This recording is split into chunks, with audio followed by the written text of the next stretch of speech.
영혼의 쉼터를 방문해 주신 여러분 반갑습니다. 이정길 목사입니다. 오늘은 마태복음 21장에 나오는 종려주일에 대해서 살펴보겠습니다. 예수님이 예루살렘 성에 입성하실 때 어떻게 환영을 받으시며 메시아가 되시는 예언이 성취되었는가를 살펴보고는 종려주일부터 부활절에 이르는 구속사를 기억하도록 말씀을 드려보고자 하는 것입니다. 그 사이에 고난주간이 있지요. 예수님이 지신 십자가의 구속사를 선포하고 그 고통과 죽음을 통해서 우리를 구원해 주신 예수님의 아가페 사랑을 깊이 묵상하면서 그로 말미암아 경건한 삶으로 훈련되도록 하는 주간으로서 종려주일부터 시작해서 부활절 바로 전날까지 일주간의 시간을 우리는 고난주간이라고 이야기하고 있습니다. 이렇게 종려주일부터 부활절에 이르는 모든 것을 이사야서 53장은 이렇게 예언하고 있었습니다. 그는 실로 우리의 질고를 지고 우리의 슬픔을 당하였거늘 우리는 생각하기를 그는 징벌을 받아 하나님께 맞으며 고난을 당한다 하였노라. 그가 찔림은 우리의 허물 때문이요 그가 상함은 우리의 죄악 때문이라. 그가 징계를 받음으로 우리는 평화를 누리고 그가 채찍에 맞음으로 우리는 나음을 받았도다. 아멘. 이 예언의 말씀은 우리 영혼의 구원은 물론 우리 심령의 평강을 주시면서 우리 연약한 육신이 가진 질병까지도 예수님께서 십자가에서 이미 대신 짊어지셨다는 것을 믿고 우리가 기도하게 하는 성경적인 근거이기도 합니다. 이렇게 마태복음 21장은 예수님이 예루살렘 성에 입성하시는 기사를 기록한 것입니다. 물론 예수님께서 예루살렘에 오신 것이 처음은 아니지요. 여러 번 오셨지요. 그러나 이번에는 여느 때와는 달리 매우 중요한 구속사의 의미를 지니고 있다고 말씀을 합니다. 왜냐하면 이는 스가랴서 9장의 메시아 예언의 성취가 이루어지는 시점과 맞아떨어지기 때문이죠. 곧 하나님의 때가 왔다는 것입니다. 이렇게 예수님께서 인류를 구원하실 메시아이심을 세상 모든 사람에게 선포하는 시점이기 때문입니다. 그래서 이 사건을 승리의 입성이라고 신학자들은 부르고 있는데, 시온에 따라 크게 기뻐할지어다, 예루살렘에 따라 즐거이 부를지어다. 보라, 내 왕이 내게 임하시나니 그는 공의로우시며 구원을 베푸시며 겸손하여서 나귀를 타시나니 나귀의 작은 것 곧 나귀 새끼니라라고 예언했던 스가랴서 9장 9절에 성취되는 순간이기 때문입니다. 또한 예수님은 제자 둘을 마을로 보내서 나귀 새끼를 가져오라고 말씀을 하십니다. 그리고는 만약 누가 무슨 말을 하거든 왜 갖고 가냐라고 물어보거든 이란 말이겠지요. 주께서 쓰시겠다라고 말하라. 그래야면 즉시 보낼 것이다 라고 말씀하십니다. 여기서 21장 3절에서 말씀하는 자기 스스로, 예수님이 자기 스스로를 가리켜서 주라고 말씀하십니다. 이 주라고 말씀하신 퀴리오스라는 단어는 성경에 단 한 번만 나오는 말로 두 가지 뜻을 가지고 있습니다. 나귀를 사용하시는 분, 또 나귀를 불러오는 그런 일을 보게 되면 예수님이 세상 만물의 주인이라는 것을 의미하는 것이죠. 모든 것이 예수님의 것이라는 것이죠. 주님의 것이라는 것입니다. 그리고 예루살렘에 입성하는 이 사건과 관련을 짓게 되면 퀴리오스라는 말이 예수님은 온 인류의 구속자이자 왕이라는 것을 의미하는 말입니다. 이렇게 예수님의 권위에 모든 피조물이 순종하고 복종해야 하는 이유를 요한복음 3장 16절로 19절에서 작정하셨기 때문이죠. 제가 그 본문을 요약해드리면 그를 믿고 영접하는 자는 영생에 들어간다는 얘기죠. 또 믿지 아니하고 거역하는 자는 영원한 형벌에 처하기로, 영원한 지옥에 들어가기로 하나님이 이미 작정하셨다는 것이지요. 그래서 예수님은 데려온 나귀 새끼를 타고 예루살렘 성으로 들어가십니다. 그러자 예수님을 둘러쌌던 거대한 무리들이 외치기 시작합니다. 호산나 호산나 호산나 다윗의 자손이요 찬송하리로다. 주의 이름으로 오시는 이여 가장 높은 곳에서 오산나 라고 사람들이 예수님을 마태복음 1장 1절에 기록되는 다윗의 자손 곧 메시아로 인정하는 결정적인 순간이었습니다. 그럼에도 예수님은 겸손하셨습니다. 왕으로서의 예수님의 행렬은 다른 인간 세상의 왕과는 전혀 달랐습니다. 예수님은 세상 왕들이 타는 커다란 백마가 아니라 나귀 새끼를 타셨습니다. 그리고 예수님을 둘러싼 사람들도 군인들이 아니라 주님께서 지극히 사랑으로 돌보셨던 사람들이었습니다. 날 때부터 소경이었다가 고침을 받은 여리고의 두 맹인도 있었습니다. 갈릴리 여부였던 제자들도 있습니다. 7 귀신에 의해서 쫓아내신 은혜를 입었던 막달라 마리아도 있습니다. 그렇게 예수님을 따르던 제자들과 사람들은 참으로 가난했습니다. 그래서 꽃다발 대신에 종려나무 가지를 꺾어서 들고 자신들의 옷을 벗어서 예수님이 밟고 지나가시도록 길에다 깔고 호산나 호산나 한 것입니다. 그렇게 세상적인 눈으로 보면 초라하게 보일 수 있는 모습이었지만 예수님은 슬퍼하지 않으셨다고 했습니다. 오히려 예수님이 슬픔을 느낀 것은 예루살렘의 백성들과 종교 지도자들의 행동이었습니다.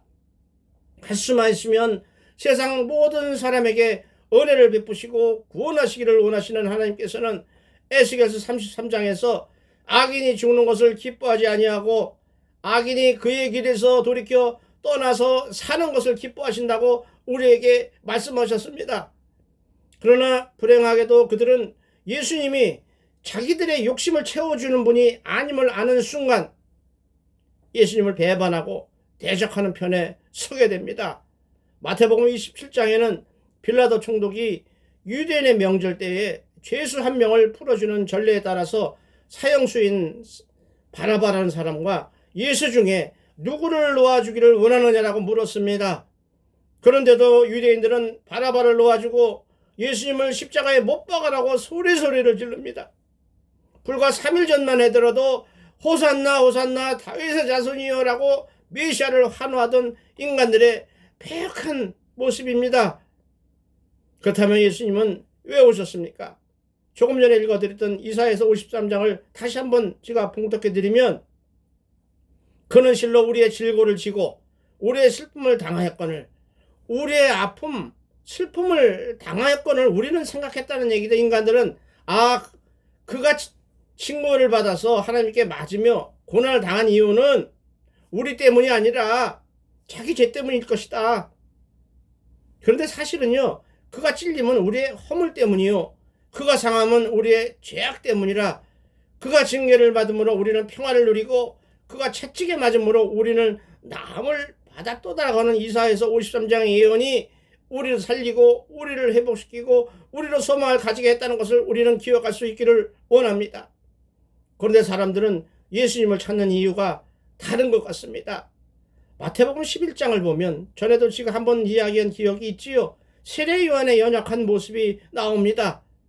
당시에 많은 유대인들에게 회개하라 천국이 가까이 왔느니라고 당당하게 선포하던 세례 요한의 담대한 모습이 아니었습니다. 11장 2절로 3절을 제가 읽어드리면 요한이 옥에서 그리스도께서 하신 일을 듣고 제자들을 보내서 예수께 여짜오되 오실 그이가 당신이 오니까 우리가 다른 일을 기다려야 하겠습니까? 라고 물어보고 있습니다. 광야에 외치는 자의 소리가 있어서 이르되 너희는 주의 길을 준비하라 그가 오실 길을 곧게 하라라고 한 이사야서 40장 3절의 예언을 감당하던 세례 요한이었습니다. 그런데 옥에 갇히고 죽음을 직감하자 메시아라면 왜 나를 구해주지 않는가? 라는 의심이 들어오기 시작합니다. 들어오서 의심이 충만해지니까 이분이 메시아인 줄 알았더니 메시아가 아닐 수도 있겠다라는 생각이 드는 거지요. 하나님이 자기 백성을 구원하시고 축복을 하시지만 우리가 정한 시간에 우리가 원하는 시간에 우리 마음대로 하나님이 이렇게 하세요 저렇게 하세요 이렇게 생각하는 자체, 그렇게 기도하는 그 자체가 잘못된 것임을 우리는 깨달을 수 있어야 할 것입니다. 주여 당신의 가장 선한 방법대로 하나님의 시간에 이루어지길 원합니다라고 우리가 기다릴 수 있는 믿음을 달라고 오히려 기도해야 할 줄로 믿습니다. 따라서 이로 인해서 실족하거나 시험이 들어서는 안 된다는 것이지요. 세상에 일어나는 모든 일들, 험하고 어려운 일이라 할지라도 하나님의 허락 없이는 절대로 이루어지지 않는다는 하나님의 절대 주권을 우리는 인정하고 순종해야 할 것입니다. 우리는 흙덩어리에 지나지 않는 피조물에 지나지 않는다는 것을 깨닫고 고백할 수 있기를 원합니다. 하나님은 절대 주권을 가진 온 우주 만물의 창조자이자 주인이시라는 것을 우리가 경외하는 마음으로 깨달을 수 있기를 원합니다. 고백할 수 있어야 할 것입니다. 그러므로 우리가 신앙생활을 하는 것이 이 땅의 것을 구하고 더 편하고 더 많이 먹고 더 움켜쥐려고 하는 것이 아니라는 것을 알아야 할 것입니다. 진정으로 예수를 믿는 목적은 삶의 평안과 풍성함도 있지만 그것에 우선하는 것은 우리 영혼의 구원이라는 것, 인간 스스로는 절대 풀지 못하는 문제라는 것을 해결하기 위해서 그분이 이 땅에 오셔서 그 험한 십자가를 지셨다는 그 아가페 사랑 하나님의 은혜를 우리는 기억해야 한다는 것입니다. 예수님은 마태복음 11장 7절로 10절에서 분명하게 말씀하십니다. 세례 요한의 제자들이 떠나매 그 제자들이 떠난 후에 예수님께서 말씀하십니다. 요한에 대해서 말씀하시되 너희가 무엇을 보려고 광야에 나갔더냐? 바람에 흔들리는 갈대냐? 그러면 너희가 무엇을 보려고 나갔더냐? 부드러운 옷을 입은 사람이냐? 부드러운 옷을 입은 사람은 왕궁에 있느니라. 너희가 광야에 무엇하러 나갔느냐? 메시아를 찾으러 나간다고 했는데 거기서 무엇을 찾았느냐? 부드러운 옷, 힘 있는 사람, 많은 자들, 그것을 찾았다면 왕궁에 가봐라. 그 안에 있다. 세상 임금이 거기 있다라고 이야기하는 것입니다. 다시 말해서 신앙생활을 한다는 것이 너희가 무엇을 구하고 있느냐? 영혼 구원이 아니었느냐? 하나님이 약속하셨던 메시아가 아니었더냐? 그리스도가 아니었더냐? 그런데 너희는 돈 많고 힘 있는 사람을 찾아다니지 않느냐라는 말씀인 것입니다. 그래서 너희가 어찌하여 나갔더냐? 선지자를 보기 위함이었느냐? 옳다. 내가 너희에게 이르노니 선지자보다 더 나은 자니라. 기록된 바 보라. 내가 내 사자를 네 앞에 보내노니 그가 내 길을 네 앞에 준비하라 하신 것이 이 사람에 대한 말씀이라고 말씀하고 있습니다. 세례 요한이 그러한 사람이다 라고 설명하시는 것이죠. 또한 말라기 3장 1절을 보면 내가 내 사자를 보내리니 그가 내 앞에서 길을 준비할 것이요 또 너희가 구하는 바 주가 갑자기 그의 성전에 임하시리니 곧 너희가 사모하는 바 언약의 사자가 임하실 것이라. 그가 임하시는 날을 누가 능히 당하며 그가 나타나시는 때에 누가 능히 서리오라고 말라기서는 예언하고 있었습니다. 성경은 예수님이 이 땅에 오신 이유를 다시 한번 말씀드리면 아들을 낳으리니 이름을 예수라 하라. 이는 그가 자기 백성을 그들의 죄에서 구원할 자이심이라고 마태복음 1장 21절에서 분명하게 선포하고 계십니다. 그들의 죄에서 구원할 자. 예수님이 이 땅에 오신 이유는 그것입니다. 그 어떤 것도 예수님이 오신 이 이후에 버금갈 수 없고 비교할 수 없다는 것을 우리는 인정할 수 있어야 할 것입니다. 또한 예수님 스스로 마가복음 10장 45절에서 인자가 온 곳은 섬김을 받으려 함이 아니라 도리어 섬기려 하고 자기 목숨을 많은 사람의 대속물로 주려 함이라. 많은 사람을 살리기 위해서 그 속죄물로 제물로 자기를 드리기 위해서 오셨다라고 말씀하셨다는 것입니다. 이제 예수님은 여러분 대신 우리들 대신 그 험한 십자가를 지시게 될 것입니다. 그리고 우리도 이 땅에서 그리스도인으로 살다가 인생이 끝나면 예루살렘 백성들이 갈보리에서 십자가에 못 박았던 여러분의 메시아, 우리의 메시아, 우리의 성자 하나님 예수 그리스도를 만나게 될 것입니다. 그런데 여러분은 이런 성경의 기록을 정말로 믿으십니까? 믿으실 수 있으십니까? 이제 고난주간을 이겨내면 부활절입니다. 사망 권세를 이기시고 부활하신 예수 그리스도를 만나서 찬양하게 될 것입니다. 그리고 부활절에 성찬식을 거행하면서 예수님을 기억하려고 할 것입니다. 잠깐 성찬의 의미를 살펴보면 하나님이 우리를 죄인이 아니라 자기 자녀로 받아들이신다는 것이지요. 십자가의 은혜를 믿을 수 있도록 그 표징, 어떤 증거로 떡과 포도주를 주셨습니다. 그러나 실제로는 우리 영혼의 유일한 양식이자 구원자인 십자가 복음, 예수님의 말씀과 예수 그리스도의 몸을 주셨다는 것이지요. 그러므로 성찬이 주시는 유익은 성도가 되는 하나님의 백성이 되는 우리가 예수님과 연합한다는 것을 증거해 주는 것이죠. 우리가 예수님 안에 들어간다는 것이죠. 예수님이 성령으로 우리 심령에 내주하시듯이 우리가 예수님 안으로 연합된다는 것을 증거해 주신다는 것입니다.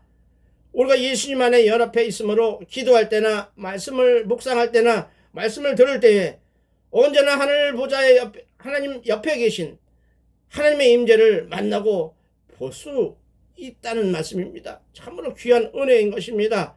그런데요, 지금 요즘 세상에요, 하나님의 말씀이 없어서 은혜가 안 됩니까? 기도할 줄 몰라서 은혜가 없습니까? 교회에서 행하는 예식을 몰라서 요즘 교회들이 무너지고 있답니까? 목사들이 없어서 무너집니까? 찬양이 없어서 감동이 없습니까? 설교가 없어서 은혜가 없다고 합니까? 아니지요. 많은 사람들이 약삭발라서 합리적이라는 표현을 쓰는 자유주의 신학을 따라갔습니다. 그들은 경건이나 경외라는 말에 부담을 느낍니다. 그래서 그 말을 빼고 진보라는 말, 합리적이라는 말을 쓰면서 경건을 중요하게 생각하지 않으려고 합니다. 또 하나님께 드리는 헌금, 헌신, 기도, 예배, 중요하지 않은 형식이라고 무시해버립니다. 그리고는 사람들이 좋아하는 세상에 누리는 행복만을 선포하고 추구하라고 우리에게 요구하고 있습니다. 그러나 하나님이 이렇게 하셨으니 이렇게 해야 합니다라고 선포해야 될 줄로 믿습니다. 하나님께서 말씀하라고 하면 전도하고, 잠잠하라고 하면 기도하고, 죽으라고 하면 자기 십자가를 지면 되는 것입니다. 그렇게 내 자아가 죽어야만이, 내 자아가 죽어질 때야만이 하나님께서 일하시고 구원과 여러 가지 은혜를 베풀어 주실 줄로 믿습니다. 이제 고난주간을 말하는 버스라는 제목을 가진 뮤지컬 이야기, 여러분 다 아시는 이야기로 오늘 이야기를 마치고자 합니다. 이 버스라는 뮤지컬 이야기는 산골에 사는 사람들을 태우고 산길을, 그 험한 산길을, 꼬불꼬불한 산길을 내려오는 버스가 있었습니다. 그런데 그 버스가 굽이굽이 내리막길에서 내려오다가 브레이크 고장이 났습니다. 한쪽은 절벽이었습니다. 또 한쪽은 낭떠러집니다. 버스는 이런 험한 길을 어찌어찌 해서 겨우겨우 해서 밑에까지 거의 다 내려왔습니다. 엄청난 속도로 내려오겠죠. 브레이크가 고장났으니까요. 그런데 혹시 차들이 브레이크가 고장나면 안전하게 부딪혀서 설 수 있도록 건초더미를 잔뜩 쌓아놓은 그 건초더미를 발견했어요. 이제 그 건초더미에 가서 부딪히면 사람도 죽지 않고 다치지 않고 살아날 수 있는 것이죠. 그런데 그 건초더미 앞에 어떤 아이가 서서 손을 흔들고 있는 것이에요. 그래서 그 아이를 피해가면 버스에 탄 사람들이 땅떨에 떨어져 죽을 수밖에 없지요. 그렇다고 그냥 가면 그 아이가 죽습니다. 참으로 이럴 수도 없고 저럴 수도 없는 그런 짤막한 상황에서 버스기사는 마침내 버스에 탄 사람들을 살리기 위해서 건초더미 앞에 서서 버스를 향해 손을 흔들던 아이를 희생시키기로 작정을 했습니다. 결국 그 아이는 죽었습니다. 버스에서 살아나온 사람들은 그 아이가 그 버스 기사의 아들이었음을 알게 됩니다. 그리고 충격적인 구원을 경험한 사람들은 새 인생의 길을 따라서 각자 떠나지요. 그리고는 어떤 사람이 누군가가 사랑했기에, 누군가가 희생했기에 이제 우리는 새로운 삶을 살아갈 수 있어요 라고 노래하면서 그 뮤지컬은 막을 내립니다. 이 노래처럼요, 우리를 사랑했던 누군가가 있었습니다. 여러분들을 위해서 희생했던 그 누군가가 있었기에 오늘 우리들이 있는 것입니다. 자녀를 위해서 희생을 마다하지 않는 부모님처럼, 이른 새벽부터 수고를 아끼지 않는 남편이나 아내처럼 자기도 힘들지만 기도에 무릎을 꿇을 줄 아는 여러분들이 바로 그러한 사람들이라고 저는 생각합니다. 그러나 무엇보다도 그 하나뿐이 없는 아들을 내어주기까지 우리를 사랑하셨던 하나님이 계셨다는 것을 기억할 수 있어야 할 것입니다. 우리를 위해서 십자가 희생도 마다하지 않았던 예수 그리스도가 계셨다는 것을 기억할 수 있어야 한다는 것입니다. 그러기에 우리는 오늘 살아갈 수 있습니다. 그럼에도 우리 입으로는 교리나 성경을 아는 실력은 대단합니다. 장사된 지 4월 만에 좋은 자 가운데서 예수님이 다시 살아나셨다고 매주 사도신경을 고백합니다. 하지만 우리 마음속에 믿음의 연약해서 그것이 나의 삶과 내 인생과 무슨 상관이 있냐고 의심하게 된다면, 아까 세례요한처럼 의심이 치고 들어오게 된다면 우리는 실패한 신앙생활, 실패하는 인생이 되고 만다는 것을 기억해야 한다는 것입니다. 따라서 장사한 지 4월 만에 죽은 자 가운데서 다시 살아나시고 라는 사도신경의 고백은 단지 교리적이고 형식적인 고백으로 끝나는 것이 아닙니다. 이 고백은, 우리가 마음을 다해서 드리는 이 고백은 죽었던 내 삶을 다시 일으켜 세우고 가라앉았던 심령을 회복시켜 주시는 은혜로 나타날 것입니다. 그리고 우리로 하여금 예수님을 붙잡고 다시 일어서게 하는 은혜가 충만할 것으로 우리 나타나게 될 것입니다. 사랑하는 여러분, 오늘은 제가 기도를 드리겠습니다. 하나님 아버지, 고맙고 감사합니다. 오늘 사순절의 종료주일을 맞아서 예수님께서 우리를 위하여 고난당하시고 십자가에서 죽으시고 우리의 영생을 위해서 부활하신 은혜를 다시금 깨닫게 하시니 감사합니다. 우리의 연약한 믿음을 강하고 담대한 믿음으로 바꿔주시기를 원합니다. 그래 이 세상 여정을 지나는 동안 만나게 될 그 어떤 일이라도 예수님과 함께함으로 승리하는 하늘 백성으로 세워주시옵소서. 하나님께서 저희들에게 맡기신 소명을 가슴 깊이 새기고 감당할 수 있는 은혜를 허락하여 주시옵소서. 우리 모두를 사랑하시는 우리 주 예수 그리스도 이름으로 기도하옵나이다. 아멘. 하나님 아버지, 오늘도 부족한 종에게 말씀을 허락하시니 감사합니다. 그리고 함께 해주신 여러분 사랑합니다. 더 기도하고 준비해서 다음 주 부활주일, 부활과 영생이라는 제목으로 여러분들을 찾아뵙도록 하겠습니다. 감사합니다. 감사합니다.